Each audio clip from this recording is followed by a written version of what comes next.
ఈ యొక్క యోగాను ప్రపంచవ్యాప్తంగా గుర్తించారు. ఈరోజు నరేంద్ర మోడీ గారి నాయకత్వంలో యావత్ ప్రపంచంలో ఉన్నటువంటి 200 దేశాలు, ఆ దేశాధినేతలు, ఆ దేశాల ప్రభుత్వాల ఆధ్వర్యంలో మన భారతదేశంలో పుట్టినటువంటి యోగాను ప్రపంచమంతా ఈరోజు ఆచరిస్తున్నారంటే, గుర్తించారంటే ఇది ప్రతి భారతీయుడు 140 కోట్ల మంది ప్రజలు గర్వించాల్సినటువంటి అంశమని మనం చేస్తా ఉన్నాను. అంతేకాదు ఈ సందర్భంగా మన ప్రియతమ ప్రధానమంత్రి యోగాను ప్రపంచానికి పరిచయం చేసినందుకు వారికి మనస్ఫూర్తిగా ఈ తెలంగాణ గడ్డ నుంచి హృదయపూర్వకమైనటువంటి కృతజ్ఞతలు, అభినందనలు తెలియజేస్తా ఉన్నాను. అంతేకాదు ఈ 21వ తేదీ అంటే రేపు ప్రపంచ యోగా దినోత్సవం మన ప్రాంతాలలో మనం జరుపుకోవాలి.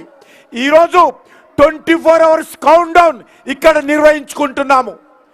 రేపు మన ప్రధానమంత్రి గారు మన తెలుగు నేలైనటువంటి విశాఖపట్నంలో 5 లక్షల మందితో కలిసి యోగాలో పాల్గొనడము నిజంగా సంతోషకరమైనటువంటి విషయము. తెలుగు ప్రజలందరూ కూడా గర్వించాల్సినటువంటి విషయము.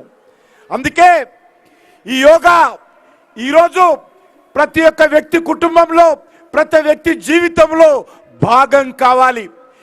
యోగా ద్వారా మానసికంగా, శారీరకంగా మనమందరం బాగా ఉంటే మన ఆరోగ్యం బాగా ఉంటుంది, మనం చేసే పనులలో బాగా ఉంటుంది, మన కుటుంబం అంతా బాగా ఉంటుంది, మన సమాజం బాగా ఉంటుంది, యావత్తు సమాజం అంతా కూడా ప్రపంచమంతా బాగుంటుంది.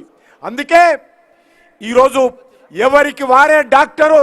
ఏ రకంగా డాక్టర్ అంటే యోగానే మనకు ప్రథమ డాక్టరు, ఏ సర్వరోగ నివారిణి యోగా. కాబట్టి అందరూ కూడా నేను విద్యార్థులను కోరుతా ఉన్నాను, యువకులను కోరుతా ఉన్నాను, ప్రొఫెషనల్స్ కోరుతా ఉన్నాను, ఉద్యోగస్తులను కోరుతా ఉన్నాను, సామాజిక కార్యకర్తలను కోరుతా ఉన్నాను.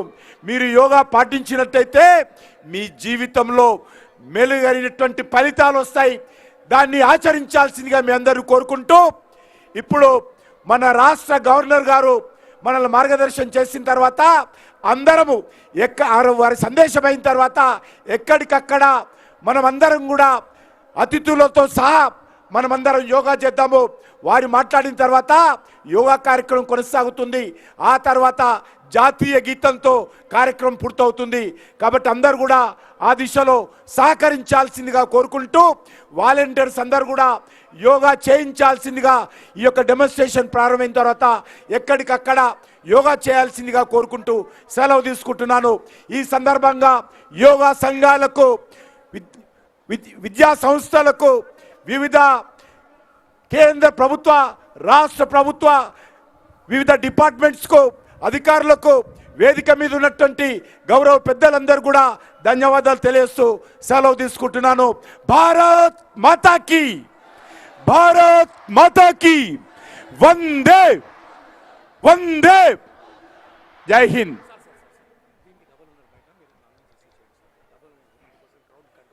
దయచేసి చాలామంది బయట ఇంతకంటే రెండింతలు ఉన్నారు కాబట్టి, అయినా కూడా గ్రౌండ్ చిన్నగా అయింది కాబట్టి క్షమించాల్సిందిగా కోరుకుంటూ, బయట ఉన్నటువంటి వాళ్ళు కూడా అందరూ సహకరించి ఎక్కడికక్కడ మరి లోపటికి రావాలనేటువంటి ఒత్తిడి పోలీసుల మీద చేయకుండా ఎక్కడికక్కడ కూర్చొని యోగా చేయాల్సిందిగా కోరుకుంటూ, మన రాష్ట్ర గవర్నర్ గారు మాట్లాడాల్సిందిగా నేను కోరుతా ఉన్నాను.